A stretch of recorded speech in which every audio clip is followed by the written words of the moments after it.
a very small number of criminal industrial conspirators decided to subordinate the entirety of the human population for the purpose of their sinister plans to enrich themselves while impoverishing and killing the rest of humanity. And I'm done being polite. We've long passed polite. When the words acceptable death rate become part of an industrial norm, we have lost the plot of humanity. And that's not my words. Those were the words of the World Health Organization and of Pfizer and of Moderna when they were given the authorization to begin the process of killing human beings in the interest of advancing their goals. Next slide. And I'm also not going to sugarcoat this. This is a criminal cartel. We are acting as though there's some sort of redeemable quality somewhere in some esoteric layer that somehow or another the World Health Organization must have some salutatory benefit. Well, I'm going to tell you, since its formation in the 1940s, the World Health Organization has been nothing more than a criminal cartel that has a sole and singular intent. And I will show you the document that proves what I'm saying. This is not an allegation. This is actually provable by their own words in their own hand. And they use a four-step process to execute every one of their nefarious plans. They begin by planning an exercise, then they go to the business of funding that exercise, then they create the rationale for the thing that they're going to do, and then they deploy and profit from it. And in violation of 15 U.S. Code Section 19, which for those of you listening, coincidentally started with the Clayton Act in the same year that the World Health Organization in the United States, 1913, the same year the World Health Organization's progenitors also started. So I find it fascinating that we passed the Clayton Act in 1913 and we set in motion 110 years ago the criminal conspiracy which we now call the World Health Organization. 110 years later. And in violation of TIFU, or TEFU, I don't even know how to say it, the TFEU, the treaty allegedly for the functioning of the European Union, which I think needs to now be called the Treaty for the Dysfunctional European Cabal. Article 101 unambiguously lays out the conditions that this was never a public health anything. It was racketeering for the purpose of instilling terror to adapt the behavior of a population. Period. That's what it was. That's what it always was. And we can come up with every theoretical argument we want to make about things, but the problem, even with the theory that we had an outbreak of something, is falsifiable for the data from Zurich that shows us that in the year of the death pandemic of the globe, life insurance companies paid $30 billion less in claims. Now, if there's a medical professional or a social professional or anybody else who wants to debate that we could develop a virus cunningly that could find out your bank account, your insurance policy statements, and whether you're paid up on your premiums, that's a big ask. It turns out that the data is unambiguous. We did not have a pandemic. We had genocide. And we need to call it what it is. Next slide. When I say we planned it, let's make sure we understand exactly the not so fine print of the fine print. And I want to call your attention first to the right-hand column of this slide. This is the 2011 data that the World Health Organization, the Wellcome Trust, PATH, and the Gates Foundation did on their wonderful worldwide program for a malaria vaccine for children under the age of 6 months of age. And in their clinical trial, it's helpful to point out that they murdered 66 children in the vaccine group and then cunningly used the term control for a control group in which they murdered 28 children. Now, the reason I said murdered and the reason why I use that term is because it's exactly what it was. Because it turns out that this control group was not a saline injection. It was not some sort of innocuous, innocent thing. It was actually a cocktail of other known pathogenic disease-carrying injections. The control group was known to kill people, and the experimental control group was actually theoretically maybe going to kill people. And what we did was we actually went ahead and murdered them all. And cunningly, under Article 5, Section 13, which I've put on this slide, I want you to understand why I said at its formation in 1947, when the WHO was funded and founded, it was funded and founded by people intent to commit a crime because of their own language. Section 13 of Article 5 ends with the following statement: immunity from personal arrest or detention, blah, blah, blah, immunity from legal process of every kind. Now, if you didn't intend to commit a crime, why would you need to give yourself permanent and absolute immunity from every form of prosecution, and it's worse, even investigation for prosecution of every kind? People sit there and pretend, well, that's like diplomatic immunity. Do you realize this isn't even meeting the standard of diplomatic immunity? This is a criminal organization who set in motion their own law to protect themselves against crimes they knew they were going to commit. And when I say they knew they were going to commit, I mean they knew it. Because their first Director General, none other than Dr. René Sand, who happened to be in the hospitality of the Germans in Dachau in 1940 earlier, in 1947, mysteriously, with the largesse of the Rockefeller Foundation, was nominated to become the first Director General of the WHO. And within 5 short years, René Sand decided to authorize the real purpose of the WHO in writing by then Director General Dr.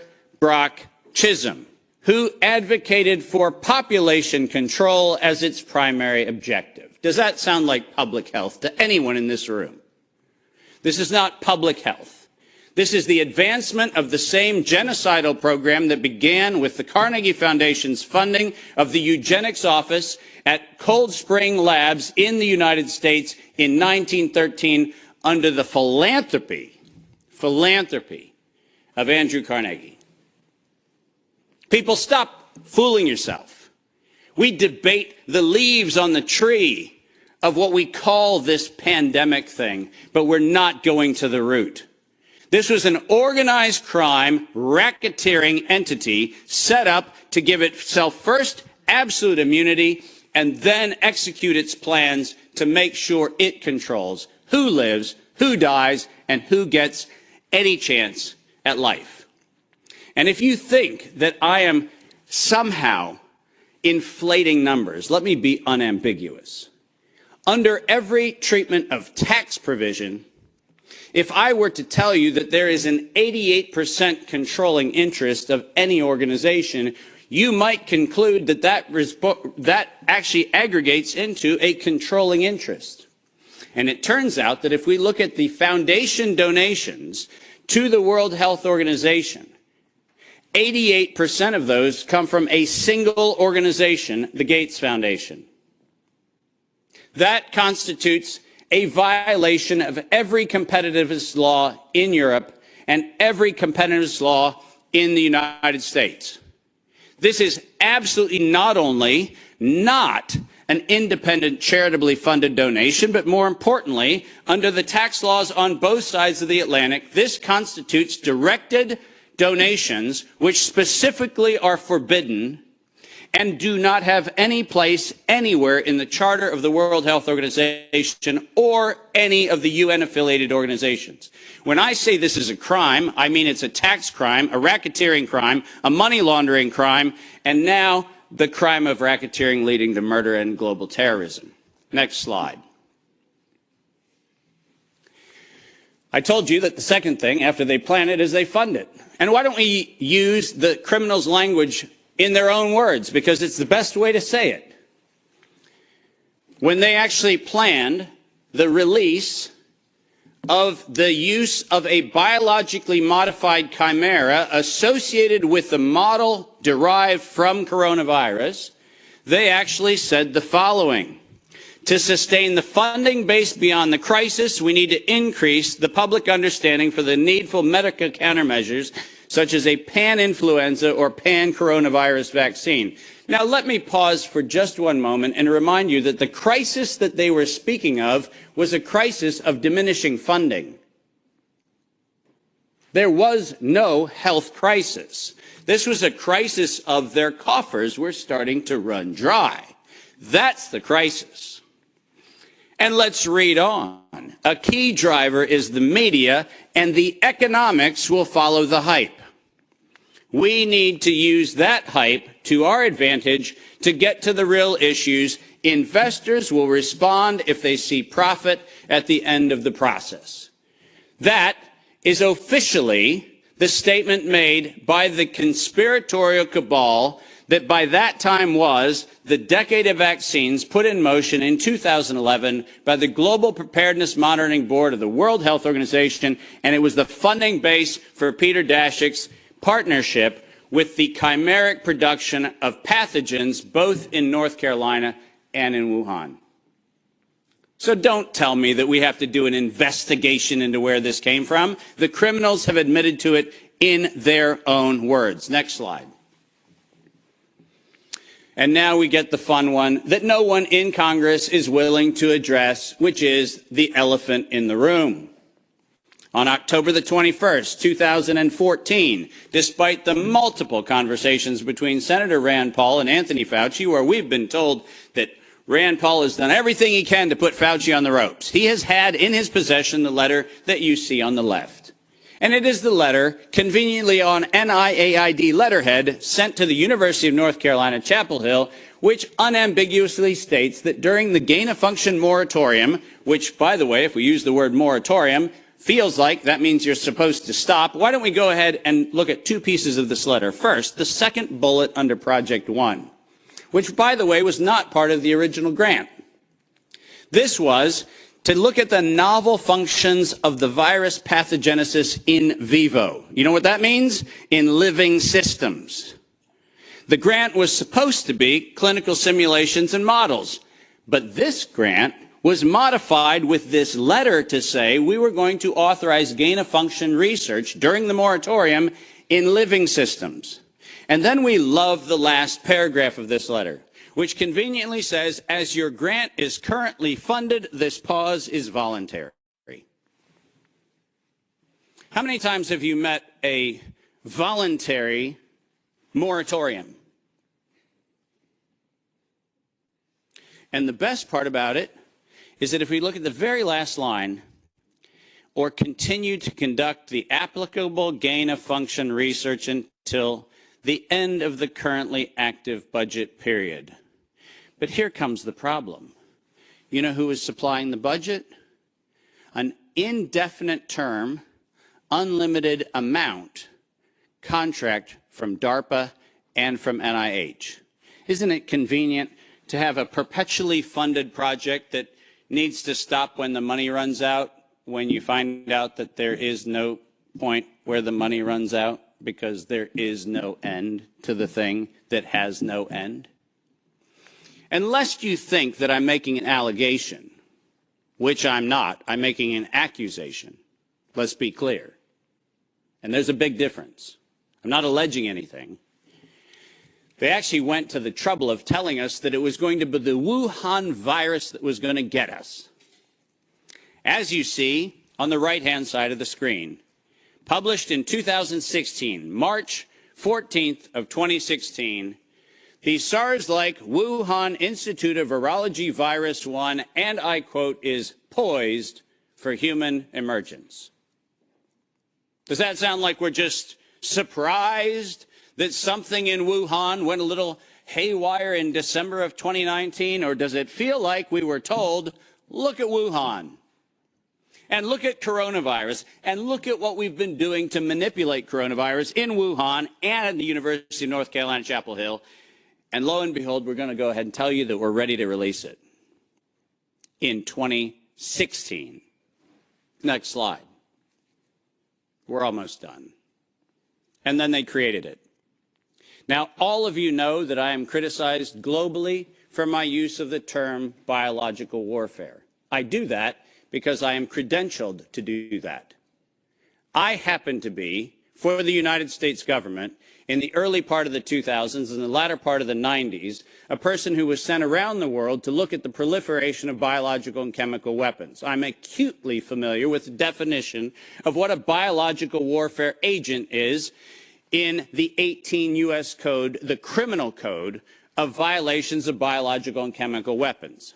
And so my assessment is, in fact, professional and right. And the reason for that is I'm the one credentialed to make that determination for the United States government for many years. That's why I say it. But let's pretend for the moment that I'm just a nut job. Maybe I don't know what I'm talking about. So why don't we look at what the criminals said themselves, shall we? In 2005, at a conference sponsored by DARPA and the MITRE Corporation, Ralph Barrick, the architect of the lethal strand that has been injected into millions and billions of people's arms, that Ralph Barrick was sponsored to present the following, and let's go ahead and use his words, presentation: synthetic coronaviruses, biohacking, bio-warfare enabling technologies. Does that sound like a public health distribution program? Does that sound like something that is accidentally misinterpreted to mean something else?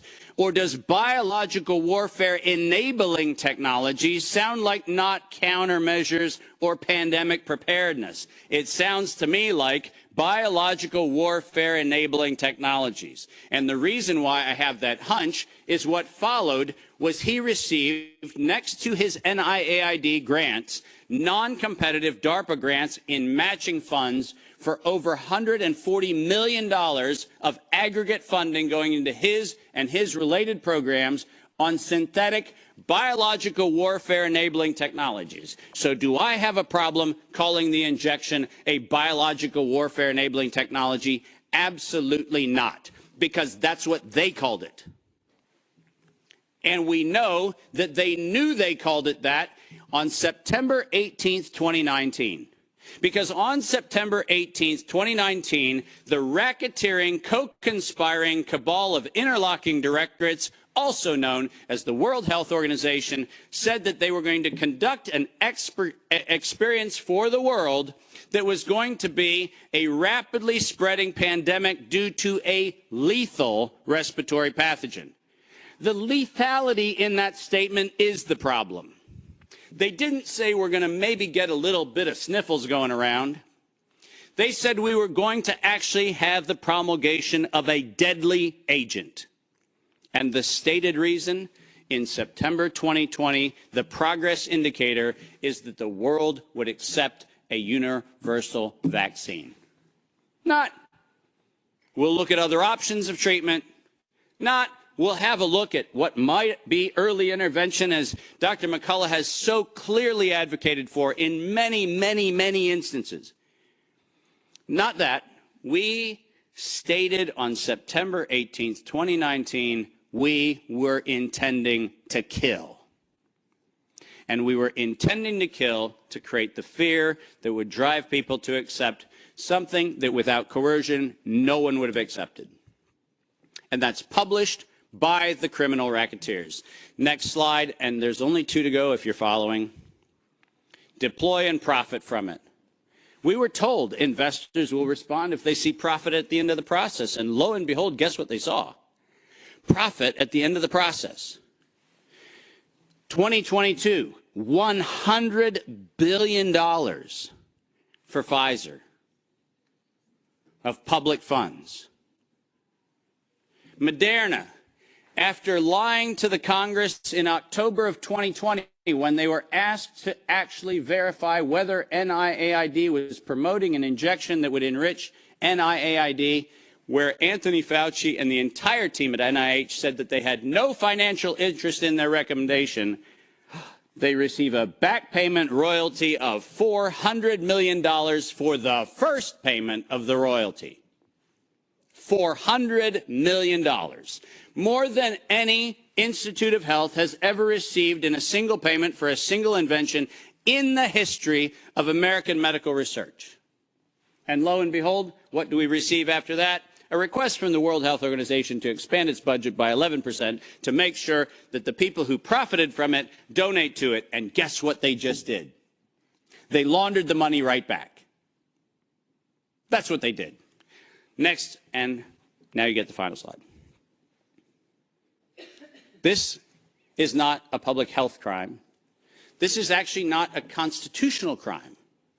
This is a criminal act done by a criminal institution established to enable criminal behavior since its foundation in 1947. That is what this is. And we should not be debating the merits of democracy or liberty or anything else, as irrational as that would be if we stood at a bank robbery and debated the merits of printing dollar bills.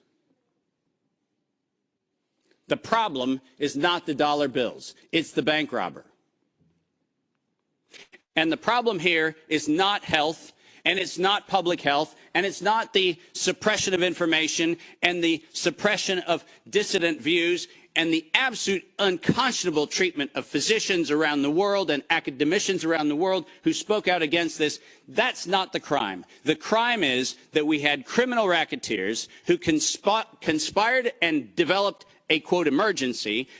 The same criminal racketeers planned, manufactured, and did all agency capture to make sure that you were told that you would use terms that they tell you to use. Vaccine, face mask, health, social distancing, none of which had ordinary use definition. So we just used them. Criminal racketeers price fixed with interlocking directorates where known competitors came together and fixed prices in direct collusion in violation of both European Union standards and in violation of both the Sherman and the Clayton Act in the United States. These were crimes. It was organized crime, and we should treat it as such. Criminal racketeers publicly lied under oath, and this resulted in the death and destruction of liberty, and most importantly, the death and destruction of the integrity of well-meaning people who sit here today doing everything they can within their power to try to treat the calamities created by this catastrophe. I will not for a moment denigrate the multiple contributions of amazing academic and medical professionals who've tried desperately to step into the gap and stop the corrupt outcomes of these crimes. But I will, without doubt, say the following. Until we treat this as a criminal conspiracy of criminal racketeers resulting in global terrorism for the purpose of profiteering and murder, until we have that conversation, we're having the wrong conversation. Because we are not here to debate the merits of a modified agreement for a criminal racketeering organization. We are here to end the criminal organization itself. This is my call to every single person on this planet. Don't just limit the power of the WHO. Destroy the WHO. Thank you very much.